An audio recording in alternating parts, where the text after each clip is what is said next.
Good morning, all. Miracle Rising. I hope you slept well. Whew. I just had a thought come to me. I was like, dang, that's powerful. If we live in a world right now where everybody can be critical of everyone, everyone can tell you how you're supposed to live, how you're supposed to respond to treatment, what you can and can't say. The list goes on, right? Why is it a problem when we then become overly critical of them? So is it like a one-way street? And did I miss that memo? So it's okay for our world leaders, our religious leaders, our, very prominent, very powerful people to all be very overly critical of all of us and tell us what we can and can't do, what we can and can't say, what we can and can't do in reference to responses. We just have to sit back, take it, hush, shh, don't say anything. And I'm like, no, actually, that doesn't work for me. That does not work for me. If people choose to be overly critical of me, be prepared for me to be overly critical back.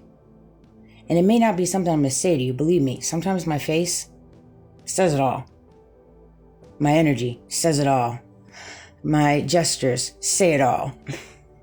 They just do. I try to curve the RBF. I try to work on my patience meter, when it comes to people out in public and just things I see on TikTok and social media, systematic abuse, all this stuff, right? I try to be patient.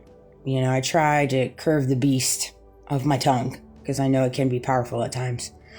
And believe me, I don't take it lightly. I don't. I'm just as hard on myself as everybody else. There's a lot of things that I'm going to change up this year, particularly how I do my messages, particularly how many videos I put out. I'm going to work very hard on things that I'm going to start pushing out in reference to my timeline, evidence, and stuff like that. And so there's a lot of different things, some changes that are going to be coming in the wheelhouse for me. So it's one of those things you're not going to see me as much.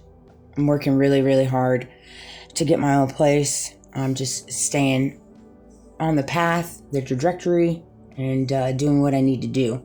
And that's what we're all really doing right now, is doing what we need to do to stay alive, to keep our sanity in a world built on manufactured chaos. I love that they call chaos in the world, it's chaos, and, you need God, you need Jesus, you need church to get through the chaos in the world. I couldn't agree more. But there is a difference when it's manufactured chaos by the ones you love, by the ones in your community, by your world leaders.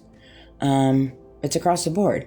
So there's a bit of a difference when you want to keep slicing chaos on it. Okay. But yeah, if people are going to be overly critical of you, don't allow that to bother you. Easier said than done. I know that. But then ask yourself, why are they being overly critical? Why don't you flip the script, flip the mirror around, and start being overly critical of them? Start picking them apart. Start picking their character flaws apart. Go ahead and pick their previous seasons apart. Choice decisions. Things like that. Because ain't nobody in this world perfect. And seeing as we live in a world now where everybody wants to be overly critical of everybody, well, it's one of those things. You got to learn to be criticized, and then you got to learn to provide criticism. You just do. Sink or swim, baby. Survival of the fittest. That's the new world we're in. And if you choose to walk with your morals, your values, your integrity, your dignity intact, in a world that wants you to feel otherwise, in a world that says whatever in the back, that's so hilarious. I don't need proof. I am the walking proof. Straight up no chaser. I'm walking proof that lies will fall. Plots and schemes will fail. Money laundering will always seep out. Life insurance weird crap will always come out. especially when the person's still alive. You know what I'm saying? Anyways, I love you guys. Have a great day. Happy Friday.